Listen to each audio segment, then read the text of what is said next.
Welcome to my channel. இன்றைக்கி நம்ம பார்க்க போகிறது சிக்கனை வச்சு ரொம்ப ஈஸியான மெத்தடில் ஒரு செமி கிரேவி பார்க்க போகிறோம்.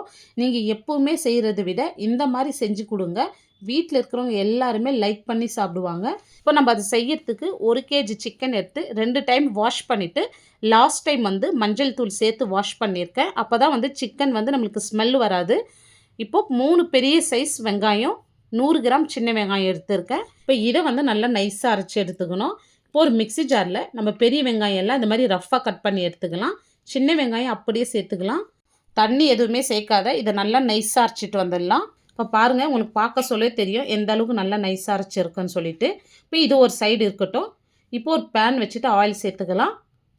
இப்போ ஆயில் சூடேறந்தோம் 1/2 ஸ்பூன் சோம்பு, நல்ல ஃப்ரெஷ்ஷான கருவேப்பிலை ஒரு கொத்து சேர்த்துங்க. இப்போ நம்ம அரைச்ச வெங்காய பேஸ்ட்டு இதோடு சேர்த்துடலாம். இப்போ இதை சேர்த்துட்டு நல்லா மிக்ஸ் பண்ணி விடுங்க. இப்போ நம்ம வெங்காயம் எவ்வளோ கோல்டன் ப்ரௌனாக வதக்குவோமோ அந்த அளவுக்கு இதையும் நல்லா கோல்டன் ப்ரௌனாக வதக்கணும். இதில் கொஞ்சமாக சீக்கிரம் வதங்கி வர உப்பு சேர்த்து வதக்குங்க. உப்பு சேர்த்து வதக்க சொல்ல நல்லா சீக்கிரமாகவே இந்த அளவுக்கு நல்லா வதங்கி வந்துடும். இப்போ பாருங்கள், இந்த மாதிரி நல்லா கோல்டன் ப்ரௌனாக வந்ததும் இதில் வாஷ் பண்ணி வச்சு சிக்கனை சேர்த்துக்கலாம். இப்போ இது கூடவே சிக்கனுக்கு தேவையான அளவு உப்பு சேர்த்துங்க.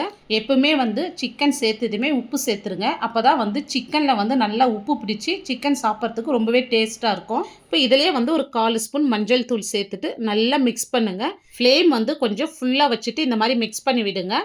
சிக்கனில் தண்ணி விட்டு வரும். இப்போ தண்ணி நம்மளுக்கு நல்லா ட்ரை ஆகி வரணுங்க. இந்த மாதிரி நல்லா மிக்ஸ் பண்ணுங்கள். இப்போ பார்த்தாவே தெரியும். இப்போ ஃப்ளேம் கம்மி பண்ணிவிட்டு சென்டரில் இந்த மாதிரி நல்லா மிக்ஸ் பண்ணுங்கள்.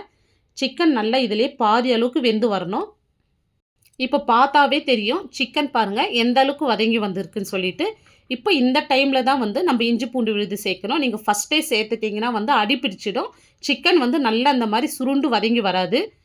இப்போ 2 ஸ்பூன் இஞ்சி பூண்டு விழுது சேர்த்துக்கிறேன். இப்போ இதை சேர்த்துட்டு நல்லா மிக்ஸ் பண்ணி விடுங்க. இப்போ இஞ்சி பூண்டோடைய பச்சை வாசனை போகிற வரைக்கும் நல்லா வதக்கி விட்டுங்க.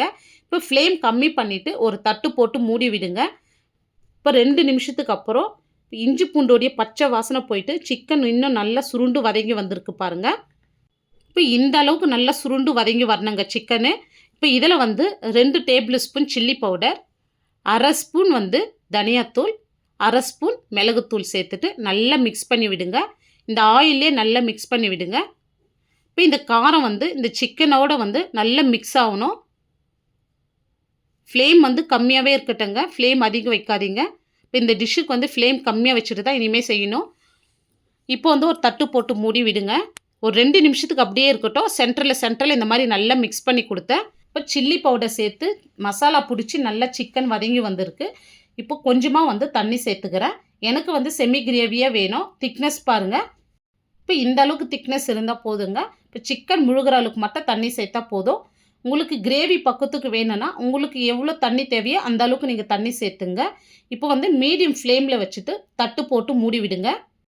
இது 4 to 5 மினிட்ஸ்க்கு மீடியம் ஃப்ளேம்லேயே இருக்கட்டும். சென்டரில் நான் 2 டைம் மிக்ஸ் பண்ணி கொடுத்தேன். இப்போ பாருங்கள், திக்னஸ் இந்த அளவுக்கு இருக்குது. இப்போ இதை நல்லா மிக்ஸ் பண்ணி விட்டுங்க.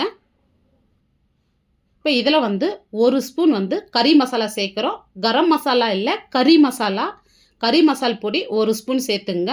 இதை சேர்த்துட்டு நல்லா மிக்ஸ் பண்ணி விடுங்க. இது சேர்க்கறதுனால டேஸ்ட் இன்னும் அட்டகாசமாக இருக்குங்க. இப்போ அதை சேர்த்துட்டு ஃப்ளேம் கம்மி பண்ணிவிட்டு மூடி போட்டு 2 நிமிஷத்துக்கு விடுங்க. சென்டரில் ஒரு டைம் நான் மிக்ஸ் பண்ணேன். இப்போ பாருங்கள், நல்லா எண்ணெய் பிரிஞ்சு மேலே வந்திருக்கு. இப்போ பார்க்குறதுக்கே எவ்வளோ சூப்பராக இருக்குது பாருங்கள். எப்பவுமே செய்கிறத விட இந்த மாதிரி செஞ்சு கொடுங்க. ரொம்பவே டேஸ்ட்டாக இருக்கும் இந்த சிக்கனு. இப்போ பொடியாக நறுக்குன கொத்தமல்லி சேர்த்துட்டு கேஸ் ஆஃப் பண்ணிவிடுங்க. இப்போ நம்மளுக்கு ஒரு சூப்பரான அட்டகாசமான டேஸ்ட்டில் சிக்கன் செமி கிரேவி செஞ்சுருக்கோம். எப்பவுமே செய்கிறத விட இந்த மாதிரி செஞ்சு பாருங்கள். ரொம்ப ஈஸியாகவும் குயிக்காகவும் நம்மளுக்கு வேலை முடிஞ்சிடுங்க. டேஸ்ட்டும் அட்டகாசமாக இருக்கும். நீங்களும் இதே மாதிரி செஞ்சு பாருங்கள். செஞ்சு பார்த்துட்டு எப்படி வந்ததுன்னு உங்களுடைய ஃபீட்பேக்கை கமெண்ட்ஸில் சொல்லுங்கள். இந்த வீடியோ பிடிச்சிருந்தால் லைக் பண்ணுங்கள், ஷேர் பண்ணுங்கள். மறக்காமல் நம்ம சேனலை சப்ஸ்கிரைப் பண்ணிவிட்டு பெல் பட்டனை கிளிக் பண்ணிங்க. தேங்க்ஸ் ஃபார் வாட்சிங்.